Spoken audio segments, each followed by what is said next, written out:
The Solar Exodus. Chapter 1, The Heart of Fire. The year was 3156, and Commander Elena Vasquez stood on the observation deck of Helios Station Prime, watching the sun's surface roil with unnatural fury. Through the reinforced viewing ports, she could see the massive solar collectors, great metallic rings that encircled their star like the ribs of some cosmic beast. For 3 centuries, these stations had siphoned the sun's energy, powering humanity's greatest achievements, faster-than-light travel, planetary terraforming, and cities that floated among the stars. "Commander, we're detecting another cascade failure in Sector 7, reported Lieutenant Torres, his voice tight with concern. The young officer's face was illuminated by the amber glow of his control panel, sweat beading on his forehead despite the station's climate control. Elena's jaw tightened. This was the 15th failure this month. The sun, their eternal provider, was beginning to rebel against humanity's endless appetite for its energy. She turned from the viewport, her reflection, weathered face, silver-streaked hair, and eyes that had seen too much, briefly overlaying the chaos beyond. "How bad is it?" she asked, moving to the central command console where holographic displays showed the status of all 47 solar collection stations. "We've lost 3 collector arrays completely. The stellar matter is becoming increasingly unstable. Dr. Chen believes we're approaching a critical threshold." Torres's fingers danced across his interface, bringing up cascading data streams that painted a grim picture. Dr. Sarah Chen, the station's chief astrophysicist, emerged from the adjoining laboratory, her usually pristine lab coat stained with coffee and marked by sleepless nights. "Elena, we need to talk. Privately." The commander followed Chen into her office, a cramped space filled with 3-dimensional star charts and equations that seemed to crawl across every available surface. Chen activated a privacy shield, and the room fell into an eerie silence. "The sun is dying," Chen said without preamble. "Not in the natural way, not in 5 billion years as we always calculated. We're killing it. The energy extraction has destabilized the fusion processes in its core. We have maybe 6 months before it begins to collapse into a white dwarf, and when that happens, the solar system becomes uninhabitable," Elena finished. She had suspected this moment would come, had prepared for it in the dark hours of sleepless nights, but hearing it spoken aloud made her stomach clench with cold dread. Worse. The collapse will trigger a series of solar flares that will sterilize everything within 50 astronomical units. Mars, the outer colonies, even the generation ships in the Kuiper Belt, nothing will survive. Elena sank into a chair, the weight of 7 billion lives suddenly pressing down on her shoulders. As the senior commander of the Solar Collection Network, she had always known that humanity's hunger for energy came with risks. But they had been so confident in their technology, so certain that they could control the very forces that powered their civilization. "What are our options?" she asked, though she already feared the answer. "We need to evacuate. Everything. Everyone." "But Elena." Chen's voice cracked. "Our fastest ships can barely reach the nearest habitable system in 200 years. We don't have enough vessels, enough resources, enough time." Through the office's small viewport, Elena could see the sun's surface convulsing with new violence. Solar flares arced across its surface like writhing serpents of plasma, each one carrying enough energy to power entire worlds. But now, instead of harnessing that power, humanity would have to flee from it. "Then we'd better get started," Elena said, activating her personal communicator. "This is Commander Vasquez to all station commanders. Code Solar. I repeat, Code Solar. All personnel to emergency stations. We're going home." As alarms began to sound throughout Helios Prime, Elena gazed one last time at the star that had nurtured humanity for millennia. Soon, it would become their executioner. The greatest challenge in human history was about to begin. Chapter 2, The Conclave of Worlds. The emergency session of the Terran Council convened in the crystalline chambers of Luna City, Earth's moon serving as neutral ground for the scattered representatives of humanity's far-flung colonies. Premier Marcus Webb of Earth gazed out at the assembled delegates, their faces grim with the knowledge that had reached them through quantum communications just hours earlier.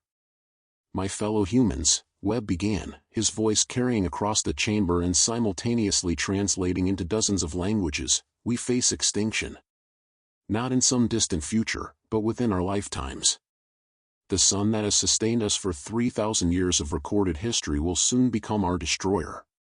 Governor Yuki Tanaka of Mars leaned forward, her enhanced cybernetic implants glowing softly as she processed incoming data. Premier Webb, our preliminary calculations suggest we have fewer than 150 days before the first catastrophic solar event. The question before us is not whether we can prevent this, Dr. Chen's reports make it clear we cannot, but whether we can save our species. Save our species, scoffed Administrator Zara al-Rashid from the Europa Mining Consortium. With what ships? The entire civilian fleet combined couldn't evacuate a single major city, let alone 7 billion people across dozens of worlds. The chamber erupted in voices, some angry, some desperate, some resigned.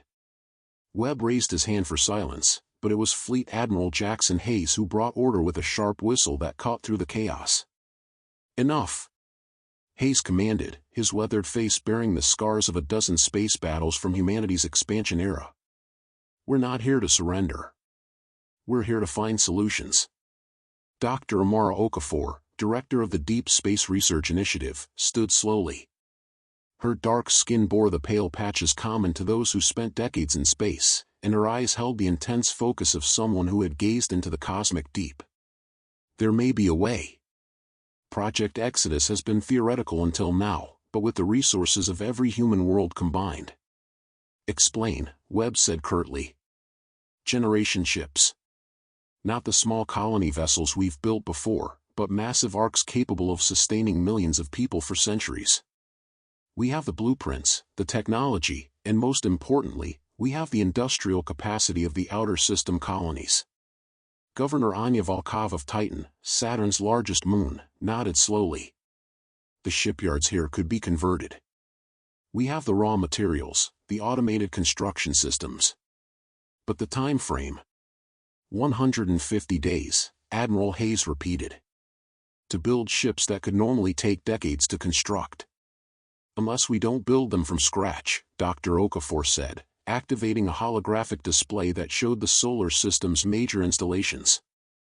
The orbital cities, the mining platforms, the research stations, they're already space-capable. We retrofit them, add faster-than-light drives, life support systems designed for centuries rather than years. President Luchin of the Asian Colonial Union stroked his beard thoughtfully. The logistics alone would be staggering. We'd need to coordinate the efforts of every human settlement, strip entire worlds of their industrial capacity. And choose who lives and who dies, added Representative Sarah Goldman from the African space communities, her voice heavy with the weight of the unspoken truth. The chamber fell silent. In the low gravity of Luna, the weight of their conversation seemed to hang in the air like a physical presence. Not choose, Webb said finally. Find a way to save everyone. Dr. Okafor, I'm authorizing unlimited resources for Project Exodus. Governor Volkov, I need your shipyards working around the clock. Admiral Hayes, coordinate with every fleet commander in the system. We have 150 days to achieve the impossible. As the delegates began to disperse, each carrying the burden of their world's survival, Webb remained at the window, watching Earth rise over Luna's horizon. Humanity had spread across the solar system, built wonders that defied imagination, and harnessed the power of stars. Now they would discover if they had the will to save themselves. The countdown to Exodus had begun. Chapter 3, The Architect's Vision. In the sprawling industrial complex of Titan's North Pole, Chief Engineer Dmitry Kozlov stood before a holographic blueprint so vast it filled an entire hangar. The design showed a ship, no, a world, stretching nearly 50 kilometers from bow to stern, its hull a patchwork of repurposed city modules, industrial platforms, and newly constructed sections that would house humanity's greatest gamble.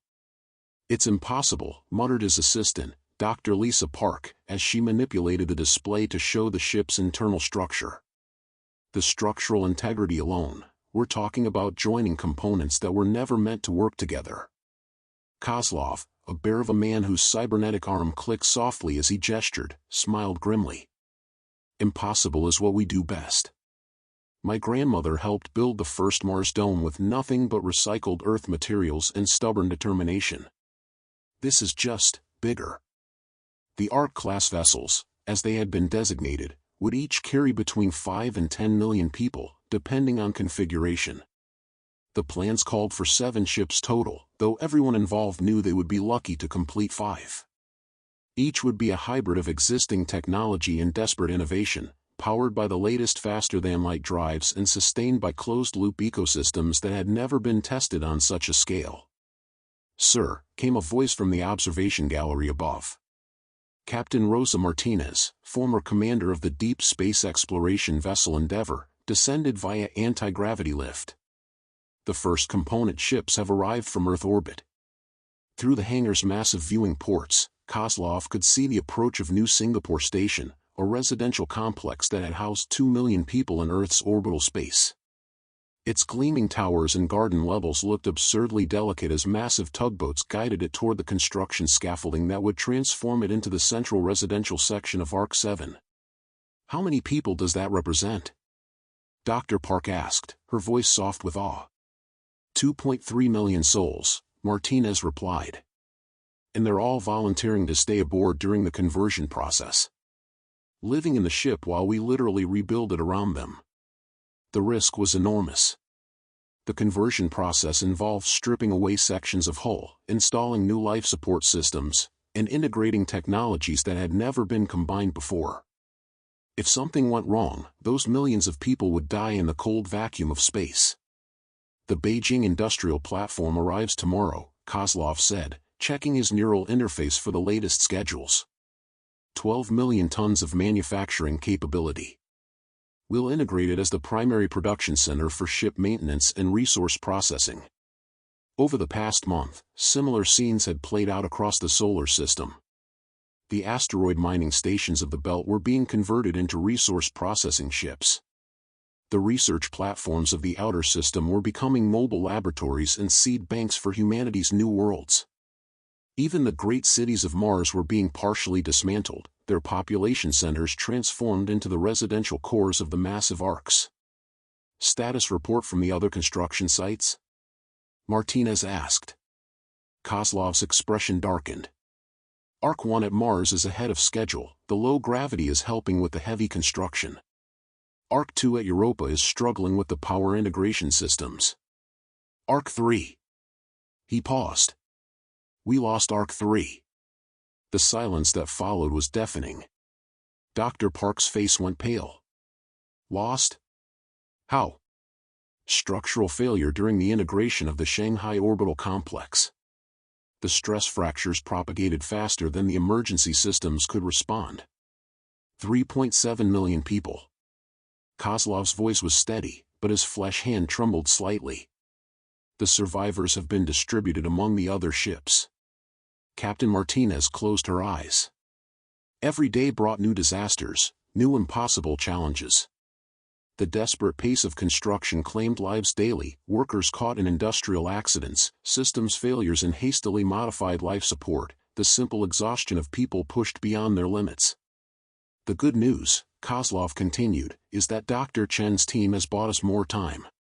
The solar instability is proceeding slower than initially predicted. We have perhaps 200 days instead of 150. "And the bad news?" Dr. Park asked. "When the collapse comes, it will be more violent than we thought. Instead of a gradual expansion into a red giant, we're looking at a rapid core collapse followed by a massive explosion. The sterilization radius has been expanded to nearly 100 astronomical units." Martinez whistled softly. "That includes the Alpha Centauri system. Our original destination. Which is why we need to go farther. Much farther." Kozlov brought up a new holographic display showing local stellar geography. "The current target is Kepler 442, 412 light-years away. The planet Kepler 442b shows signs of liquid water and atmospheric composition that could support human life with minimal terraforming. 412 light-years. Even with their most advanced faster-than-light drives, it would be a journey of centuries. Generations would be born and die aboard the Orcs before humanity saw a new sun. Then we'd better build them to last, Dr. Park said, turning back to the blueprint. And we'd better get them right the first time. As if summoned by her words, alarms began to sound throughout the complex. Another component ship was arriving, this one carrying refugees from the failed Arc-3 project. Soon, the population of Arc-7 would swell by another 1,000,000 people, all depending on Kozlov and his team to build them a new home among the stars. The chief engineer cracked his knuckles and got back to work. Humanity's future hung in the balance of every weld, every system integration, every desperate innovation that might mean the difference between salvation and extinction. Chapter 4, The Gathering Storm. Dr. Sarachan stood in the primary observation chamber of Helios Station Prime, watching the sun tear itself apart. What had begun as isolated instabilities had cascaded into a stellar catastrophe that defied every model she had constructed. The star's surface heaved and buckled, throwing off enormous flares that painted the inner solar system in deadly radiation. The magnetic field fluctuations are off the charts, reported Dr. Kumar Patel, her chief assistant, as he monitored the readings from hundreds of sensors positioned throughout the solar system. Some of these flares are reaching Mars orbit. Chen nodded grimly. They had been forced to evacuate the inner solar collection stations weeks ago as the sun's fury intensified. The massive energy collectors that had once seemed so permanent now drifted as twisted wreckage, their quantum cores dark and their collection arrays melted into abstract sculptures of metal and ceramic. How long until the core collapse? She asked, though she already knew the answer would be worse than yesterday's estimate. 63 days, Patel replied, his voice barely above a whisper. The fusion reactions are becoming increasingly chaotic. The stellar core is losing coherence faster than we calculated. On the main display, a three-dimensional model of the sun showed the internal structure in false colors. The core, which should have been a stable yellow-white sphere, pulsed with angry reds and oranges. The fusion process that had sustained the star for billions of years was consuming itself, accelerated by the quantum disruptions caused by 3 centuries of energy extraction. "Ma'am," came a voice from the communications station, "we're receiving an emergency transmission from Admiral Hayes. The evacuation fleets are requesting immediate updates on the solar timeline." Chen closed her eyes. Each time she revised the timeline, it meant millions of people would be left behind. The Arc ships could hold perhaps 40 million people total, but the human population of the solar system exceeded 7 billion. Simple mathematics dictated that most of humanity would not survive the exodus. "Tell the Admiral we now estimate 63 days until core collapse, followed by catastrophic stellar explosion within hours. The sterilization radius remains at 100 astronomical units." She paused, her voice catching slightly. "And Dr. Patel, add a note that these are optimistic projections. The actual timeline could be significantly shorter." As Patel relayed the information, Chen returned to her observations of the dying star. In the early days of the solar collection project, she had been one of its strongest advocates. The technology had seemed so elegant, so safe, extracting energy from the star's outer layers while leaving the core untouched. They had been so confident in their understanding of stellar physics, so certain that they could manage the risks. "Dr. Chen," came another voice, this one from the station's AI system, "I'm detecting quantum resonance patterns in the solar core that don't match any known stellar phenomena." She turned to the quantum analysis station, where cascading data streams showed the deep structure of the sun's interior. What she saw made her blood run cold. The quantum disruptions they had caused were not simply destabilizing the fusion process, they were creating a chain reaction that would propagate through the star's entire mass. "Dear God," she whispered. "It's not just going to collapse. It's going to detonate." The implications were staggering. Instead of a controlled collapse into a white dwarf, the sun would explode with the force of a small supernova. The sterilization radius wouldn't be 100 astronomical units, it would be closer to 500. "Are you certain?" Patel asked, his face pale as he reviewed the data. "Run the models again. Triple-check the quantum resonance calculations." But yes, I'm certain. Chen's mind raced through the consequences. The Ark ships would need to be much farther away when the explosion occurred. Their destination system might not even be safe. An hour later, as emergency calls flooded in from across the solar system, Chen found herself once again speaking to the Terran Council. The faces on the screen showed the strain of the past months. Admiral Hayes looked as though he had aged a decade, Premier Webb's hair had gone completely white, and Governor Tanaka's cybernetic implants flickered with the stress of processing countless disaster scenarios. Dr. Chen, Webb said without preamble, please tell me you have better news than your preliminary report suggested. I'm afraid not, Premier. The solar explosion will be far more violent than we initially predicted. The safe distance is now estimated at 500 astronomical units minimum. The Kuiper Belt evacuation ships won't be far enough out. Nothing in our solar system will survive. The silence that followed was absolute. Even the background hum of electronics seemed to pause as the full implications sank in. How long do we have? Admiral Hayes asked. 63 days until the explosion. But given the accelerating instability, we need to assume the worst-case scenario and plan for detonation within 40 days. 40 days, Governor Tanaka repeated. To evacuate not just the inner system, but everything. The asteroid belt, the outer colonies, even the deep space installations. And we need to get the Ark ships much farther out before we activate their FTL drives, Chen added. The quantum disruption from the explosion could interfere with faster-than-light travel within a radius of several light-years. Dr. Okafor's voice came through the communication system from her position aboard Ark 1. We're not going to be ready. Even if we complete construction of all 7 ships, we won't have time to reach a safe distance with conventional drives. Then we don't use conventional drives, Admiral Hayes said, his voice taking on the tone of command that had carried him through decades of military leadership.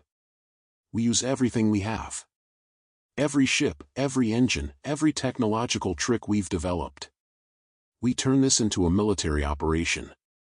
Admiral, Webb began, the risks.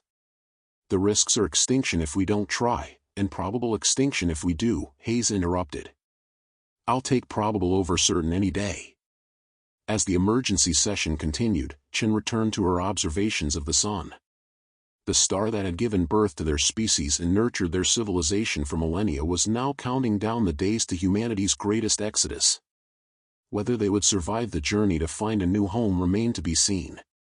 But one thing was certain, the age of humanity's solar system was coming to an end. Chapter 5, The Children of Earth. Maria Santos had never seen Earth from space before, and she wished her first glimpse could have been under different circumstances.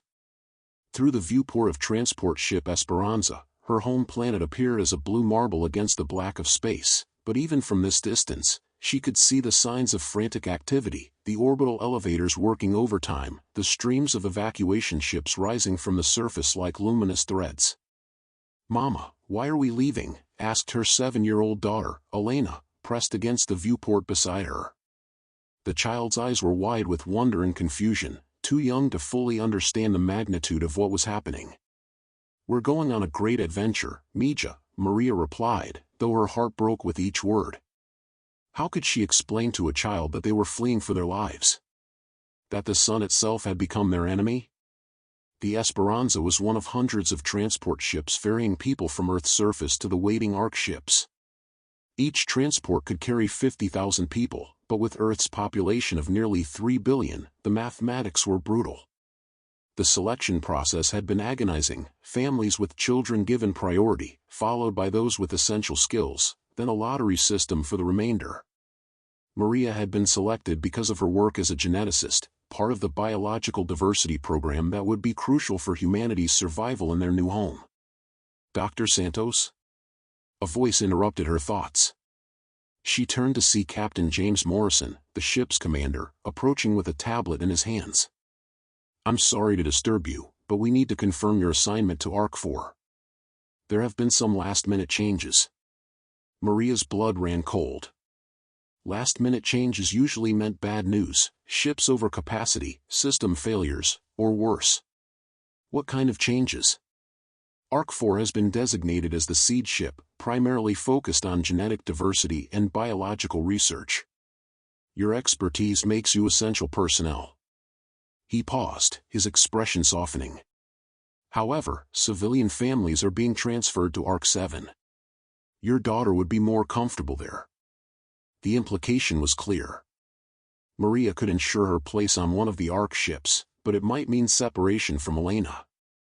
She looked down at her daughter, who was now playing with a small toy robot, blissfully unaware of the conversation that would determine her fate.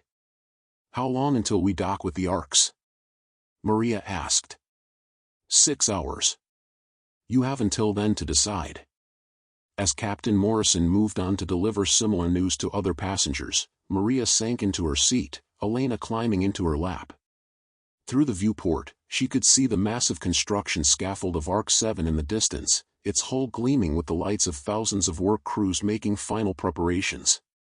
The ship was enormous, larger than any structure humanity had ever built, but it still seemed impossibly small to contain the hopes and dreams of millions of people. "Dr. Santos?" Another voice, this one belonging to a teenager with prematurely gray hair and tired eyes. "I'm Alex Chen, Dr. Sarah Chen's nephew. She asked me to find you." Maria recognized the name. Dr. Chen was the astrophysicist whose warnings had triggered the evacuation. "What can I do for you?" "It's about the seed banks. We've been having problems with the genetic storage systems on Arc 4. The radiation from the solar flares is interfering with the molecular stabilization fields. My aunt thought you might have some ideas." This was exactly the kind of problem Maria had been recruited to solve. The seed ships carried genetic samples from millions of Earth species, stored in quantum stasis fields that could preserve them for centuries. If those systems failed, humanity would arrive at their new world as genetic refugees, carrying only the diversity contained in the human population itself. "I'll need to see the systems directly," Maria said. "Can you arrange transport to Arc 4? "Already done. There's a shuttle waiting." Alex paused, glancing at Elena. "Will your daughter be coming with you?" Maria looked down at Elena, who had fallen asleep in her lap, her small hand clutching the toy robot. The decision had been made for her. "Yes. We stay together." 2 hours later, Maria found herself in the vast biological laboratories of Arc 4, surrounded by walls of gleaming storage containers that held the genetic heritage of Earth. The scale was overwhelming, samples from every known species, from the smallest bacteria to the largest mammals, all preserved in molecular suspension that could theoretically last for millennia. "The problem is here," explained Dr. Yuki Nakamura, the ship's chief biologist, pointing to a bank of quantum storage units. "The solar radiation is creating interference patterns in the quantum fields. We're losing cohesion in approximately 2% of the samples per day." Maria examined the readouts, her mind racing through possible solutions.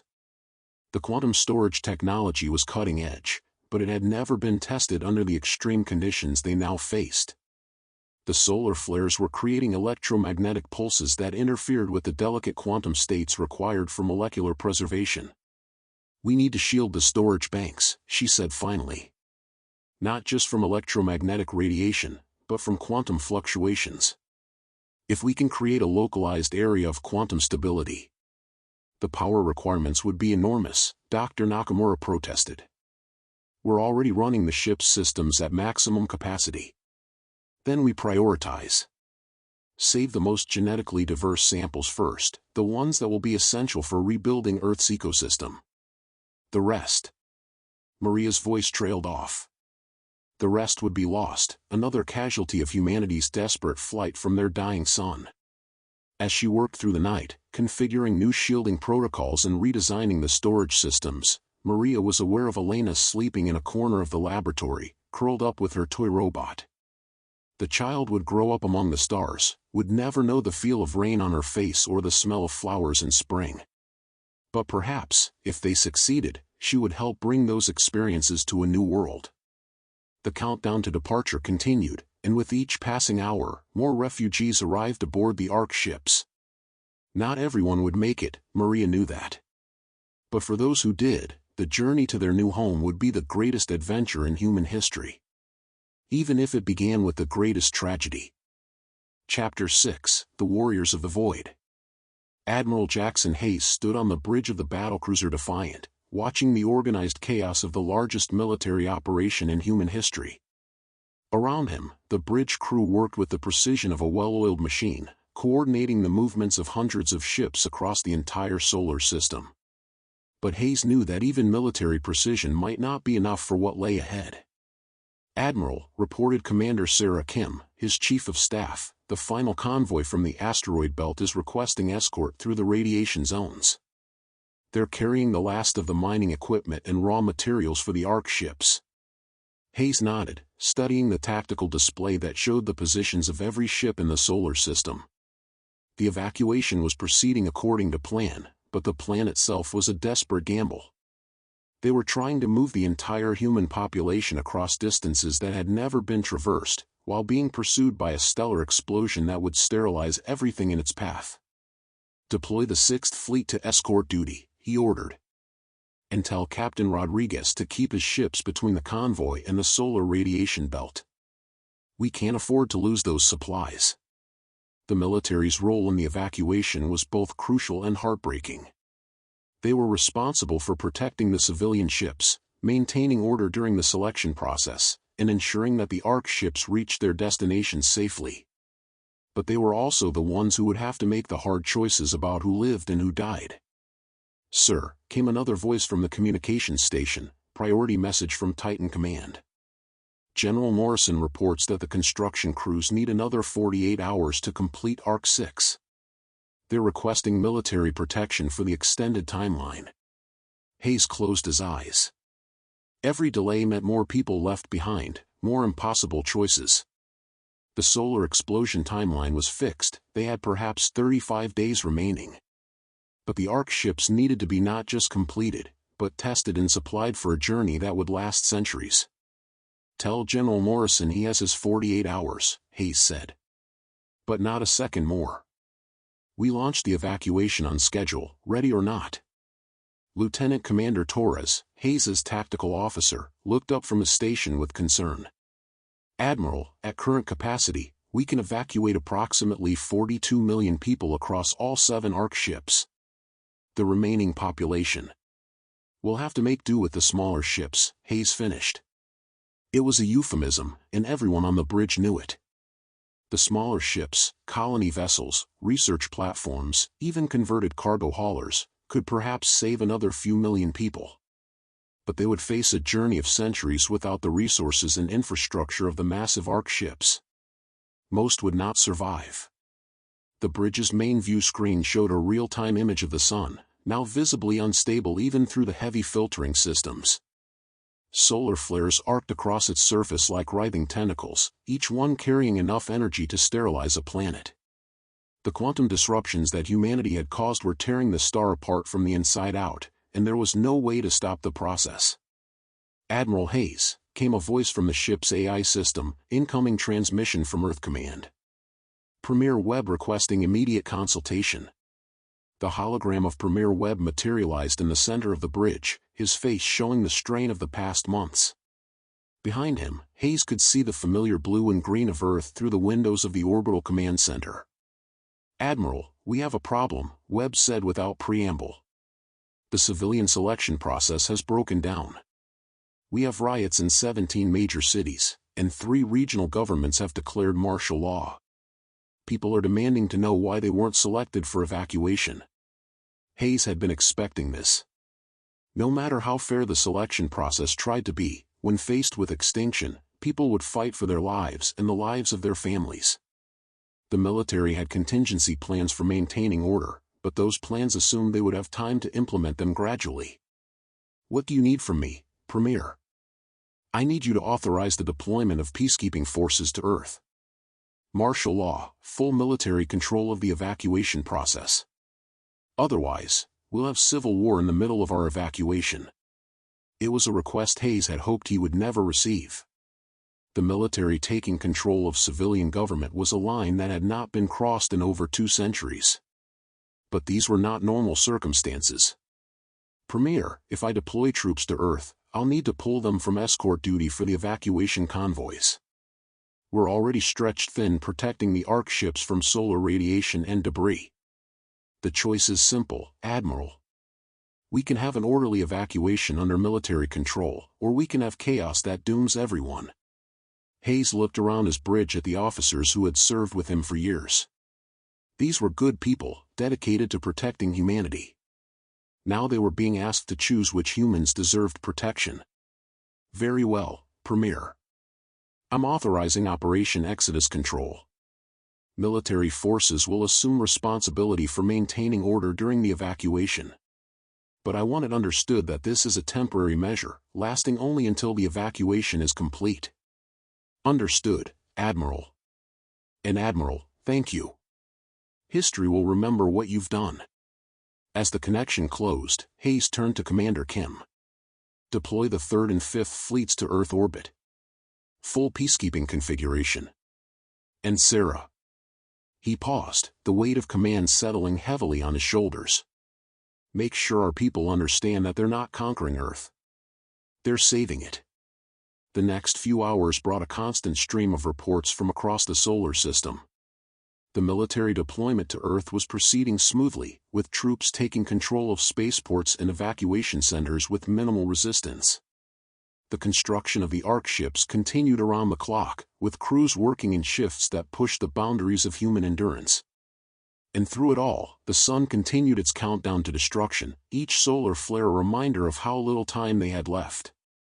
Admiral, reported Lieutenant Commander Torres, long-range sensors are detecting increased instability in the solar core. Dr. Chen's team believes we may have even less time than projected. Hayes nodded grimly. The race against time was accelerating, and humanity was falling behind. But they would continue to fight, continue to build, continue to hope. Because the alternative, the extinction of the species that had reached for the stars, was unthinkable. Signal all ships, Hayes ordered. Maximum effort. We're going home.